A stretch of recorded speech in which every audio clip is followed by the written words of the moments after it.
Welcome to Game Crunch, your weekly video game podcast. My name is Mike Anastasia. With me today we got Brandon. Hello, We're here to talk about games and things.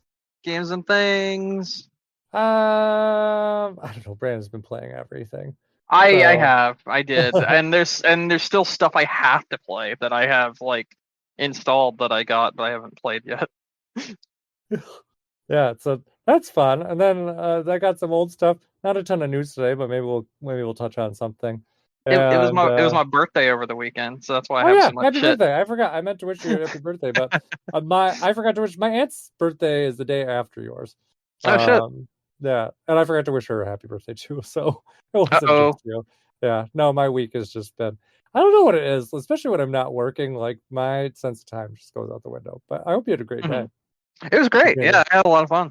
Did I you went get anything? to an arcade Mhm. and spent like $100 to buy a bunch of play cards so that we could play for a while. It was like Yeah, me, Katie, my mother, and my brother. We all played a bunch of arcade games and chilled for uh-huh. a bit. It was fun. Nice. I went and bought got a bunch of sushi as like a birthday dinner. It was really good. Nice. I had like 3 fucking bento boxes full, so I had it for like 3 days in a row. It was good. It was really good. And then I ended up streaming the entirety of like that Saturday night for my birthday, and I played a bunch of different games, which is part of the reason why I have so much shit to talk about, because Yeah. I played a bunch of games with friends and shit. All right. So I could go ahead and jump into that if you want me to. Yeah, sure. Okay, so I wanted to do Halo 2 Legendary for my birthday because like Hmm. that's a game that's been like a staple of my life basically. I fucking love that game. And there was a bit of a problem. We had 4 people ready to play it, but even in the Master Chief Collection, you can only play it with 2. Okay. So we ended up finding out which ones in the Master Chief Collection we could play with 4 players, and we settled on Halo 3 ODST because I love ODST. ODST is a great fucking game, Yeah, and I remember we talked about this a couple weeks ago. it'd been a long time since I played it, and I was like, okay, well, I know we can play this one, so let's do this one. And we like finished the entire thing in like 3.5 hours. Uh-huh. Like That's whole great. thing on Legendary, 3.5 hours. It was fun. It was really, really fun. It'd been a while since I had played this game, so I had like no memory of this game. I just remembered loving it, and I still really, really liked the game. It was really fun. Hmm. Yeah, it was just we fucked around a lot, so like we probably could have finished it even faster if we didn't fuck around so much. Hmm. But yeah, it was a blast to stream the whole thing while we were playing, and I also played some other games.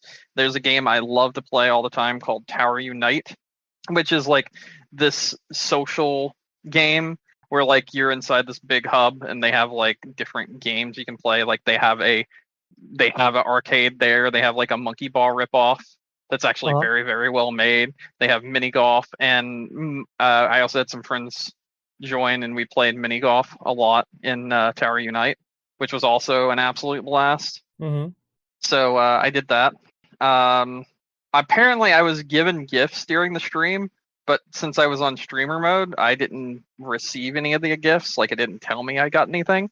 Oh.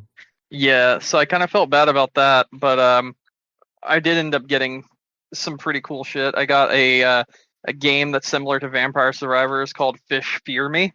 It's Uh-huh. a fishing game where you nearly died in this lake, Hmm. and in order to pay off your life debt, you have to make money by catching all these different kinds of fish, pretty much, Hmm. and like selling them. And it's twin stick shooter, auto shooter like Vampire Survivors, but you're in a boat and you're fighting, trying to catch fish instead. It's Hmm. very fun. And then I also got from my other friend the entirety of the Hello Kitty Island Adventure game, which I Okay. wanted because it's similar to Animal Crossing. Hmm. So that just came out, and I was excited for that. And I actually was excited for that because I don't know if I actually said it on here, but I really like Sanrio and Hello Kitty stuff just in general. It's just cozy. It's fun. Again, it being like a, like an Animal Crossing like game, that's cool. That's right up my alley. So I dig it. I haven't got to play that one yet. I do have it ready to play, but I haven't got to play that one yet. So I won't talk about that one because I don't know. But I will talk about other stuff. Okay. So some other things that I did play was Tokyo Xtreme Racer, which is really fucking cool. I also got this as a gift from one of my other friends. This is a old school like racing game, like arcade style racing game, and the way it works, I think, is what makes it so unique and so fun. So there's like this open world area where you're like driving along the Tokyo highways and that sort of deal, and there's like cars on each highway and everything, but they have like different names above their heads, and if you flash your lights at them, you challenge them to a race battle.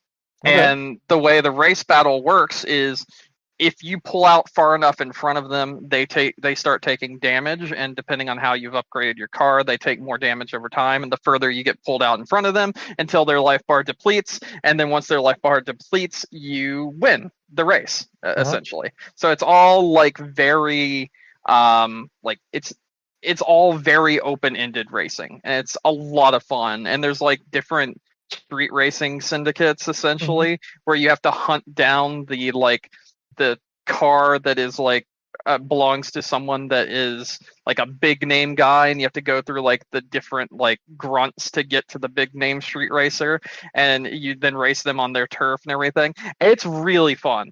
It's really, really enjoyable. It's very different from any kind of racing game I think I've played before. I believe this is a sequel to a game that was Japanese only on PS2. It might have also been in the US, but I don't ever remember this game. So there's that. But yeah, this game is fucking awesome. So I played a little bit of that. I played like 2 or 3 hours of it, and it was really fun. I also streamed some of that one. Okay. And then yesterday, Steam Next Fest started. I don't know if you know what this is. I believe I've mentioned it a few times before. I'm familiar with the name, but I don't remember exactly what it is. So what Steam Next Fest is advertising games that will be coming out in the near future. And they're advertised by like genre and also by the amount of downloads, because all of these games that are being advertised will have a demo that you can download right now and play. Okay. So I played a ton of demos of upcoming games that are that'll be either this year or next year. And a lot of them were not that great. But I do want to talk about the ones that were awesome. Okay. So first of all, Haste Broken Worlds. This game fucking rocks. And I'm gonna post it so you can actually see it as well, because it's fucking cool. So the way Haste Broken Worlds works is it is a game where you essentially like grapple, but not really. It's like a speed run, like a it's like kind of like Sonic, like with how speedy and fast it is, but it doesn't play like Sonic. It just has like the speed of Sonic, but it's also a roguelike. So think like the layout of something like Slay the Spire, where you have like little circle paths that you choose, and you go, each one of the paths has something like, oh, this path has like a place where you can buy abilities for your character, or this path has, so you're going to be fighting a boss in this one. And I posted it in general in case you were wondering. I did see. Thank you. And yeah, it's really cool because it's very simple, but it's very difficult to master. So essentially, when you first start, you just like press in the left stick, which instantly allows you to start running at like breakneck speeds. And as you go like over like hills, on the come down of the hill, you want to like land where it's like on a slope so that you can get the maximum amount of speed going down it. And the whole point is to run through these worlds as fast as possible, trying to get to the exit sign and escape essentially. And once you do, then you go on to the next tier on the line grid until you get to the very, very end, and you go all the way through it. Similar again, like I said, to something like Slay the Spire. And Yeah, this game's super fucking cool. It's a really good roguelike. It's a really fun game that's very easy to understand, but it just keeps throwing so much at you every step of the way that it starts getting absolutely ridiculous very quickly. Mm-hmm. And I had a blast playing this one. It was Actually looks a so lot of fun. much fun. It was so much fun. And like if you get to like a an area that's like it's like the jump is going to be too far away, you also have this like hoverboard that you're able to jump on that gives you like an extra boost of speed. So you've got that and a bunch of other things that you can get from like the shops that I was talking about, like you would in any other kind of roguelike that you can use to enhance your build and the way you play the game. And honestly, this game seems really good. I'm very excited to play this one. Never heard of it before last night. Mm-hmm. Not at all. I played it for like 3 hours, and it was just so much fun. So yeah, and I mean, for a demo, it also has a lot to offer because it lets you go through the entire first chapter area, which is a bunch of different nodes that you can go through since it's a roguelike also. So awesome, super awesome game. Really, really enjoyed this one. Yeah, it looks fun. It really does. Another thing. Mm-hmm. Another game that I played, and this one I also really, really enjoyed, is called Coin Push RPG. Okay. And I'll post this one as well. So the way this one works is it's a coin pusher where your characters are on the left side and on the right side. It's like a turn-based RPG essentially, but like the way your coins land and how many you knock off and how many you gain and the items you gain from doing that basically decides what your attacks will be. So you have to be very specific with the way you like drop your coins into places. And also there'll be like little bumpers, and sometimes those bumpers will have like the face of the enemies that are across from your character, and you'll want to like hit those bumpers so that you can make it a certain number of times. So like you have like 7 coins per drop or at the beginning, and you'll be able to add more coins obviously later on as you go along, because it's also sort of like a roguelike, again, Slay the Spire-esque, but it's a coin pusher roguelike, and it's very fun. And the ability to like hire different heroes to help you is super cool, because like the coins you earn from the machines you can then take to the tavern and use to actually buy different heroes that can then come along and help you on your fight. But like before you actually bring those heroes, you also need to outfit them with like gear so that they can actually attack and do more damage. Super cool. This game is really, really fun. I played this one for quite a lot as well. It has like a very extensive skill tree, and a lot of elements of this reminds me of both Slay the Spire mixed with what is that game? Let me just look up roguelikes, because I know it is a very, very, very well known roguelike. I've played it before, but I cannot remember the name of it right now. Darkest Dungeon. That's it. Darkest Dungeon. It's like Darkest Dungeon and Slay the Spire combined together with a coin pusher mechanic as the way of attacking. And honestly, super fucking cool. Really neat idea. Awesome to play. I had a blast. Those are the two that I think had the most promise. But if I had to mention a few others, which I would like to, it would be Rusty Rabbit, which is a Metroidvania where you play as a rabbit who is a miner, essentially. Like he has a mining rig, but his rig's like a mech with like a drill claw and everything, and you have all these different characters that you run into. But like the thing that made me play this one and made it stand out, and I actually think it's kind of cool, is the fact that if you put it in the Japanese language, it has the same voice actors as the Yakuza series. Okay. And it's very silly, very over the top, and it's really weird. It's really, really weird. But I was having a lot of fun playing this one as well. It, like I said, Metroidvania, so you know how that goes. But it's really cool. I liked this one too a lot. I don't really have a whole lot to say about it. It's just something you kind of have to experience yourself, because it's very different, even though it is a Metroidvania. So Yeah, Okay. that was cool. And then a few other like mentions. I played Next Descenders Next. I think that's what it's called. Let me just check. Okay. Yes, Descenders. What the fuck is it called? Uh, yeah, Descenders Next. Okay. So this is, if you recall in the past, I talked about a downhill biking game that was also a roguelike, where you're biking downhill and you have to go as fast as possible, but sometimes it'll give you like a quest that you have to complete on your way there. This is the sequel to that. And they decided to change up the actual gameplay. So now it's like a 4-wheel skateboard as well as snowboarding.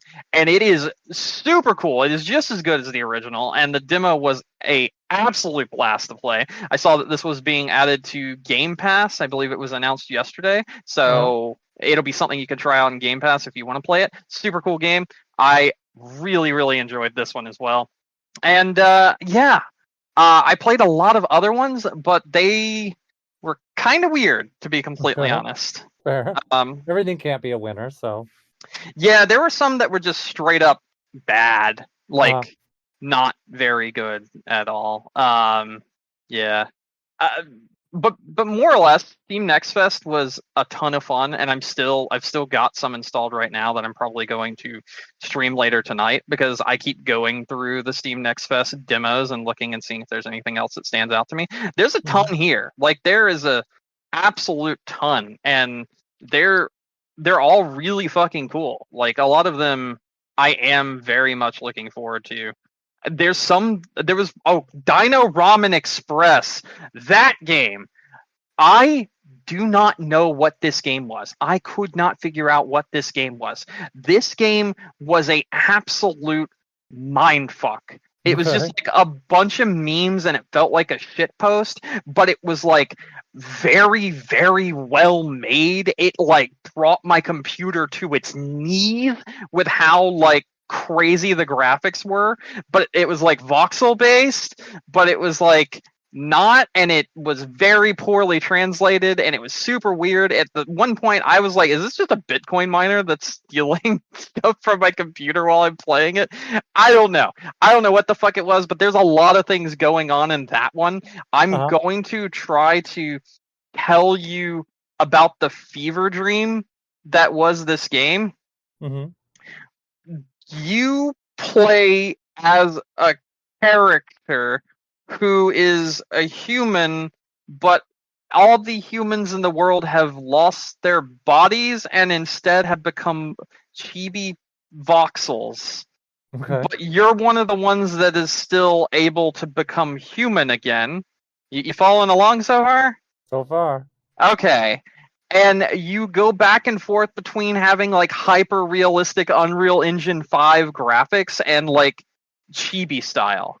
And I really don't know what the fuck they're going for. And when I first played it, I realized that they were also using AI in some way, which you know how I feel about AI. Yeah. But it was really weird the way they were doing it. They were bringing in more customers to the game as I was playing it, and creating new ones based off what I did, and it didn't really make a whole lot of sense how I was supposed to interact with it. This was very clearly a foreign game of some type that I don't know the entirety of how to like approach it. It said it was in English. It said I put it in English, but it did not feel like it was English, and I'll just leave it at that, because there was a lot of things that just were not in English, and I had no idea what the fuck I was looking at, and that's how that goes.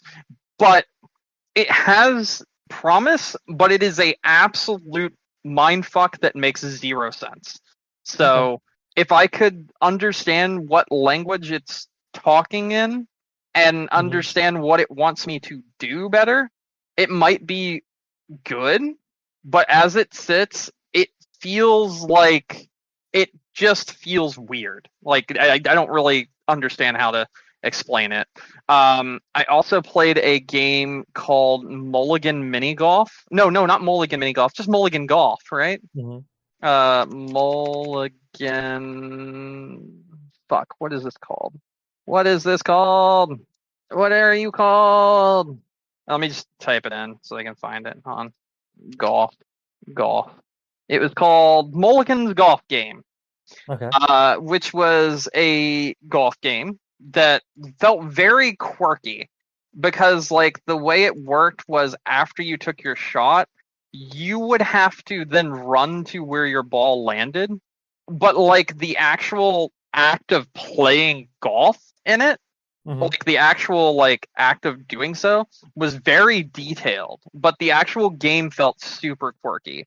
I kind of like this one, but I don't fully understand it. And also it's a multiplayer game, so me just playing it single player, I didn't really get all out of it that I could. So there's that. But I thought it was pretty neat. I thought it was a cool little idea. Yeah, I think that's the last one I'm going to talk about when it comes to demos, but I'll also mention Like a Dragon, Pirate Yakuza in Hawaii, which I played. Yeah, I know it's a fucking mouthful, isn't it? Yes, it is. Is it good? Yes, it's very good. This game you play as Majima. He wakes up about 6 months after the last Yakuza game, which was Infinite Wealth. He washes up on a beach, and some kid gives him water, which he's like eternally grateful for the kid, but then the kid's like getting the shit beat out of him. That sort of deal. Yeah, all that stuff. I believe I talked about this some before. Maybe I did. I think so. I'm pretty sure this is not the first time we talked about it, because I'm aware of it. So this came out on the 21st. So I definitely didn't talk to you about this on the podcast. I think it was more like the preview stuff. Yeah, I talked about the demo. So yeah, I actually got to like play the opening of the game, and it's very Yakuza. It starts out very, very slow, but I've gone from being someone with amnesia who doesn't know what they're doing to just the guy who has amnesia saying, "Fuck it, I'm gonna become a pirate." And I defeated a pirate captain who was exploiting his entire crew, and also threatening to kill children, and we're not having that. So his crew decided to join me, and we beat the shit out of him, and now I'm the captain. So that's pretty fucking cool. Okay. And yeah, it's classic Yakuza. Lots of ridiculous battles and crazy shit going on pretty much all the time. And also it has a lot of the elements of like you remember Assassin's Creed Black Flag? You have like those same pirate ship fights, but throughout the whole game. There's like even a coliseum dedicated to them, where you fight other pirates in this enclosed area and have these pirate ship versus pirate ship fights. It's really cool. This game's awesome. I've always liked Yakuza. You already know that. This is just another great Yakuza game, and I need to play more of it. But from what I have played so far, it's really fun. Okay. How much time did you say you had in it so far? 4 or 5 hours, somewhere in there. Pretty mild for you, but yeah, but you gotta understand, I did a lot of stuff this week. Yeah, you did. Yeah, you've had a busy week, so I'm sure next week you'll have hundreds of hours in the game. Yeah, probably at least like 20. Yeah, at least. Mm-hmm. And even that would still be mild for you. Yeah, probably. Okay, well, we'll stay tuned for updates. Anything else? No, I don't believe so. I tried to get through this as fast as possible, but I think that's it for me. Okay, all right. My stuff, like I said, I've been playing some. Well, I guess I haven't sent it to you. It's in the Google Doc. When I wrote in the Google Doc, I've been playing a bunch of old games lately. So I've been in, since the Switch 2 is coming out, and I kind of do this with certain things, and I think we've talked about in the past. Like a lot of times, as I start to get excited for things coming out, it tends to trigger me to want to play through old things. Generally, if it's something like say a Metroid game coming out, like Metroid Prime 4, as we talked about earlier this year, kind of incentivizes me to play through. Like I said, I wanted to play through all the Metroid Prime games before Prime 4 came out.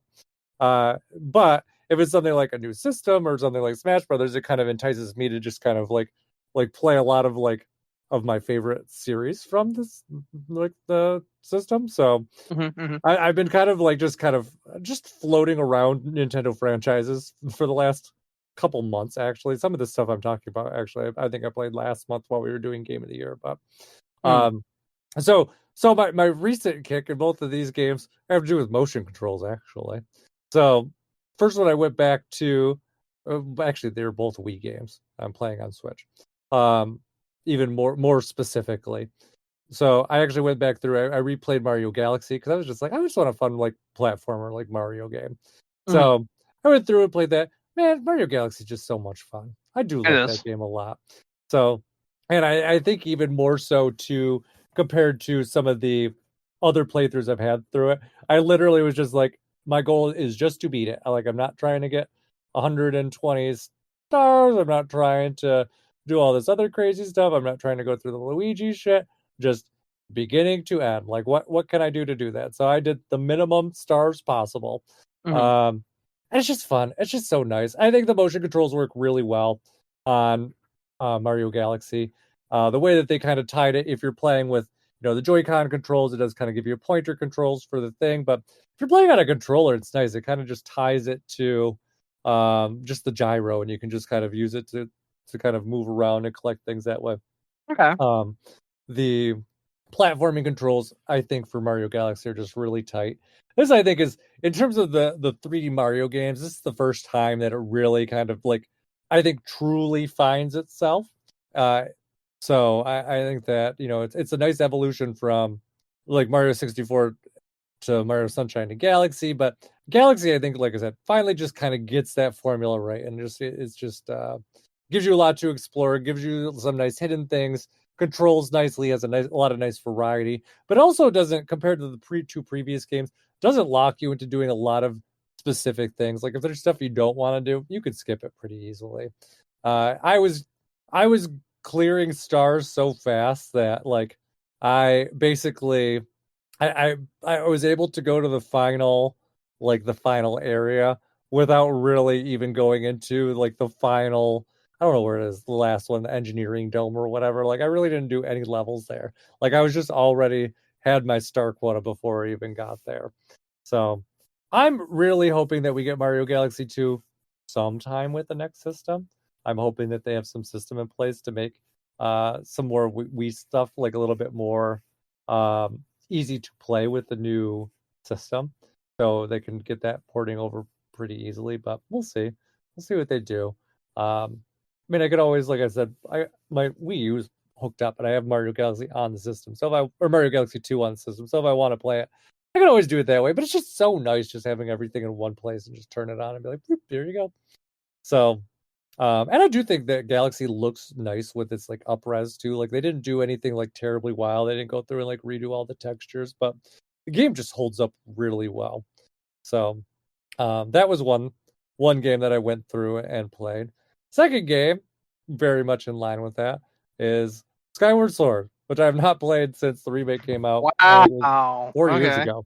Yes. I was really in the mood for a Zelda game, and I was like, well, I don't want to play a good Zelda game. I don't want to play a good Zelda game. Is that what you're saying? Yeah. Skyward Sword is not. So this is my thing, and this is actually one of the things I wanted to talk about. I actually think Skyward Sword is probably one of the most underrated of all of the Zelda games. So, but here's my thinking though. This game definitely has some glaring issues. Like, don't get me wrong. So the sky is super fucking boring. Like it's just emptiness with asteroids for some reason. Like you couldn't you think they would have at least done like islands like Wind Waker, but they did not. It's got some weird pacing issues. It's got some weird backtracking issues. And then there's some other annoyances like Fi, whatever her name is. Very annoying sometimes. Granted, they fixed a lot of those issues with the remaster for the Switch, but she is still annoying and she still pops up from time to time. There's not getting around that, but she's much less annoying and much less interrupty than she used to be. So that's one thing. I know some people didn't like the motion controls. Honestly, I like them, and I made a point to make sure I played them with it the entire time this game. Because I think I tried the controller controls a little bit last time. I never liked the motion controls, but also they never worked for me. I believe I've had this conversation before. Yeah, I think so. And a lot of people did have issues with the motion controls, specifically on the Wii. The Wii had a lot going on with it, I guess is maybe the best way to say it, in terms of how the motion controls work. And if you did not have an ideal setting for it, Yeah. it was not an ideal game to play with motion controls. And Yeah, I'm it's not fairly sure necessarily. that was my problem. I think so I was in a very cramped apartment at the time, and I'm fairly sure that was the problem. Yeah, and I didn't like a have lot an of people. ideal setting. Yeah, and even think about too, like when they, if you remember when they demoed Skyward Sword at E3 the first time, Miyamoto even had motion control issues. It's Mm-hmm. because the Wii in the background is always kind of recalibrating the controller in its place. So, but the problem is there's lots of things that are in an average person's living room that can trick the Wii into thinking that your Wii is in a different place than it actually is. Like when I was playing Skyward Sword, I remember I played at least the way my living room was set up at the time, there was a lamp that sat right next to me. If I moved my controller too much and the controller saw the lamp, well, now the lamp is the motion sensor, and it thinks that I'm like wildly off from like the front of the TV. Mm-hmm. So like things like that would cause some calibration issues, and you have to be kind of very aware of those. Like you said, tight spaces make it not very easy to do. Some of the controls aren't even like super straightforward either. That's also an issue. So yeah, I totally understand when people didn't have or when people weren't able to play it because of motion controls. That said, I will say though, when they work, they do feel really good. So I think some of the items and stuff, I like the like that flying beetle where you can use to go and collect items, some of the sword stuff that you can do. All is incredible. When it works. So for me, especially on the Switch, because it doesn't have those like the recalibrating issues like the Wii did. So Mm-hmm. you're not gonna have the Wii, or sorry, the Switch. It's not gonna like instantly pick up on another source and kind of like just be wildly off base. But because there is no like sensor bar for the Switch, it does gradually kind of lose its center. So you do have to make a manual, like a mental note to kind of recenter it pretty regularly. If you do that, it works pretty well, but you kind of have to keep hitting that button. Um, but other things that I think Skyward Sword does really well, I honestly think that has some of the most fun dungeons in the entire series. And that's one thing that definitely Breath of the Wild and Tears of the Kingdom were lacking, which is really surprising because you go from what I think are some of the best dungeons to nothing, basically. Yep. Uh, yeah, kind of striking. I think some of the ideas that they had, like some of the time crystals and stuff like that, uh, really freaking cool when you're using them. I think that stuff's really neat. I think some of the like the dungeon bosses, like really fun, especially with some of the items and the motion control stuff that they do. So some of that stuff really does hit really well. But yeah, no, I totally get when people are like, I can't handle the motion controls. The controller does work well as a substitute for that, for people that do want to do it. And to be fair too, they did tack some dumb motion controls on there, like having to move that bird around by like wiggling your hand. Like fuck that shit. Why couldn't Mm-hmm. I just have regular controls for that of all things? Um, but yeah, no, it was really nice coming back to it. It's hard to forget, or hard to remember rather, that this game was like the 25th anniversary like present for the series. So they do some cheesy things like, oh, our academy's been open for 25 years. Oh, yeah, whatever. Um, but yeah, like I do really kind of like a lot of things that the series has as Skyward Sword had brought to the series too, because they did bring some things like some of the stamina stuff, some of the exploration stuff, like I said, some of the dungeon, some of the ideas, I guess, that they had dungeon wise were kind of brought around with that as well. But yeah, no, I really enjoyed going back to it. Like I said, I do think it's an underrated Zelda game. But that said, even with me saying like I think it's an underrated Zelda game, I do think it is the weakest of all of the 3D Zeldas. Mm. Definitely from kind of the five, from Ocarina of Time to Skyward Sword, like that generation of Zelda games, like the pre Breath of the Wild, Yeah. post Super Nintendo games. Um, I do think it's the weakest of those. But like I said, I still think it could get a little bit more love. Like I said, I think some of the stuff it does is really good, despite its shortcomings. Things I really don't like with it, backtracking. It has some really fucking annoying backtracking. Mm. Um, that is just unnecessary. It has some unnecessary like filler things to go through. Like you're doing that. It doesn't have a wide open overworld. It has kind of the sky and it connects you to the ground, but you can't just seamlessly go around all the areas in the ground. You have to go up and down. There are some other things too where it's like you have to go and do something, and I'm like, I don't remember which area I have to land in. Well, if you land in the wrong area, you have to trudge through. Like the stuff that's on the ground is pretty substantial, and it's basically it's all the way that they built this game is they took the ground area, and instead of making it like an empty area, they made it so it's almost like puzzles to progress just to even get to the temple. So if you land in the wrong area, you kind of have two choices: either kind of trudge through that area again, which can be very annoying, or fly back up and fly back down again, which is also annoying, especially if you don't remember it the second time as well. So yeah, so some of those things definitely don't sit well. I would imagine for a lot of people, they definitely don't always sit well for me. And I think I'm generally more up on this game than a lot of people, but I really was looking for a Zelda game that was more traditional in terms of like its makeup. Like I wanted to play real dungeons, I wanted to play real boss fights, and Skyward Sword has that. So, and since we don't have Wind Waker or Twilight Princess right now, it's your best bet. So, Okay. but yeah, I would say it's a lot of fun. I do encourage people that kind of been on the fence with it to go out and try it. This time too, actually, I didn't use the Loftwing amiibo at all. And I still think it's unnecessary. Like I still don't understand why people got bent out of shape about it. It's really not anything exciting.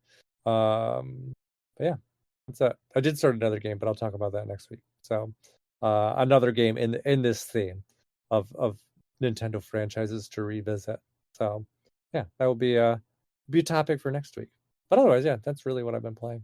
So Okay. yeah. All right. Where's what I'm looking for? Is there any new stuff you want to talk about? Nope, I don't think so. I think I'm pretty good. Okay.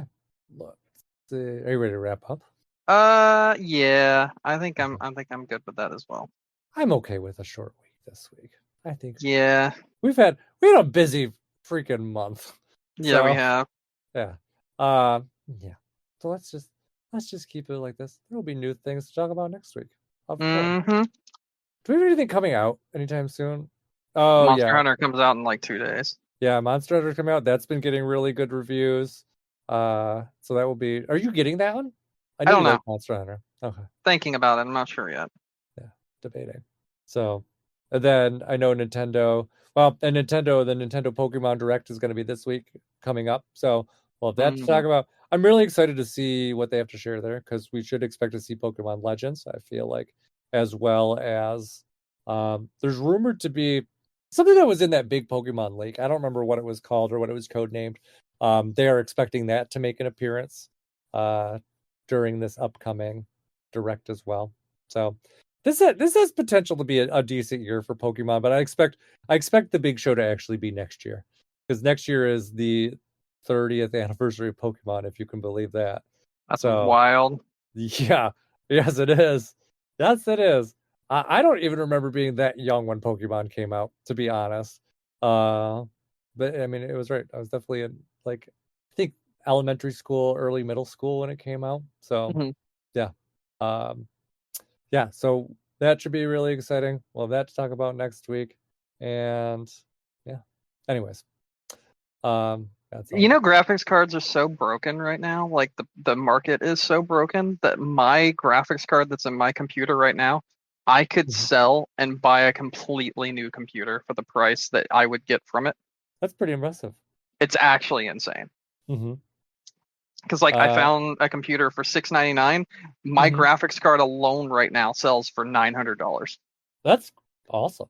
Yeah. I guess if you wanted to sell that for the cheaper computer, is it like an equivalent computer? It's like one ring below, but then the CPU is upgraded. It's completely it's on the DDR5 platform, and it's Ryzen instead of Intel, which is what I'm on currently. So it's an upgrade in the CPU area, and it's an upgrade on the platform, but it's not an upgrade graphics card wise. In fact, it's a I'd say like a 20% downgrade graphics card wise. Okay. Maybe 25%. It's substantial enough that it's not something that know if I want to put the effort into doing, but I might do it. I don't know. Yeah. Well, and also too, I'd say, if you do decide to use it, use some caution because I feel like there's a bit of uncertainty with that stuff again.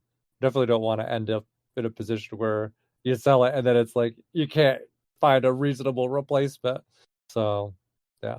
The computer I'm talking about comes with a new graphics card, though. That's the thing. No, I understand that. Like, I'm just saying, like, if you wait long enough, I could see the that market changing pretty quickly, depending on what ends up happening with like the tariffs and things like that. Yeah. Yeah. I know what you mean. Yeah, that's why I upgraded my computer last year because I was like, I have a feeling that electronics prices can get wildly out of hand. Yeah, so, I am thinking about it though. I don't know. We'll see what I do. Yeah. Anyways, that's all I got. Yeah, I got nothing. Okay. All right. Well, thank you everyone for listening to us tonight. Don't forget to find us on iTunes, Stitcher, Google, Amazon, YouTube, wherever you get your podcasts. If you want to reach out to us, GameCrunchcast@gmail.com. And all of our old episodes are on game-crunch.com. So if you want to check out any of our old stuff, all of our old stuff is there. All the way back to the beginning. Brandon. Hi. Any final thoughts? No, I don't think I have any. Okay. Well, that said, my name is Mike Anastasia. Find me online on Clash of Penguin there or on your favorite gaming console. Until next week, game on. Game on. Game Crunch.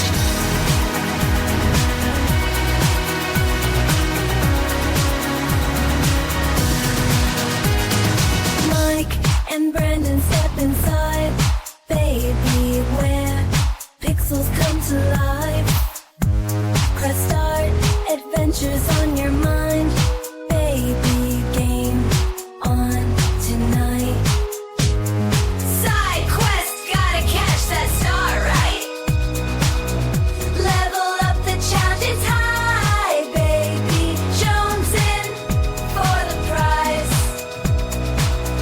Find a power up, feel the vibe, baby. Bright lights in our eyes. Boss fight, the epic showdown's tight. Game Crunch, where heroes never fall.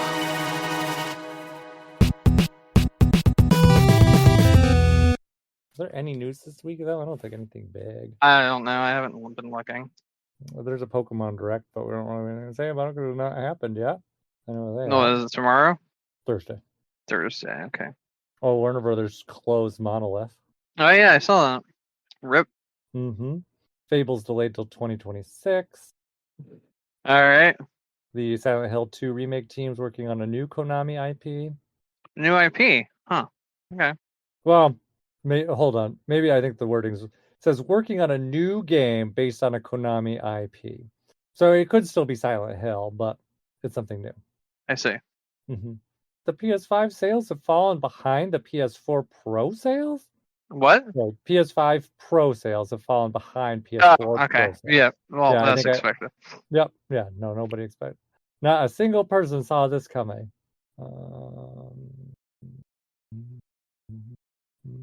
I didn't know the Thing game was getting remastered. It already is remastered.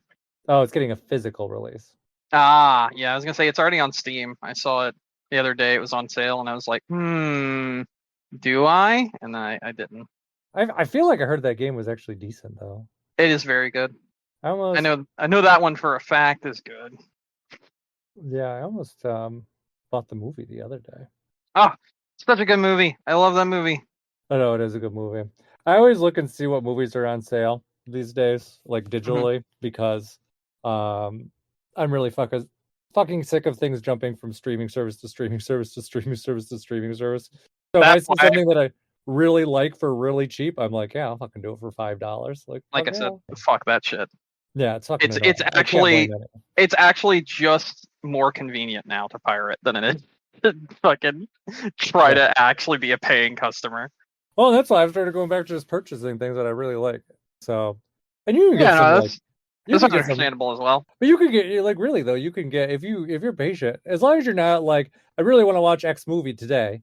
Like, yeah, like usually I'll just, like I said, I'll just kind of like weekly check out kind of what the $5 That's the deals are. problem. I'm like, I really want to see X movie that's still in theaters right now, and then I do. Oh yeah, that's a different beast. Those ones, yeah, that's even a whole different thing. But it's like, trying to think. I just did one the other day. Like I saw Super Troopers was on sale for like $5, and I'm like, yeah, fuck yeah.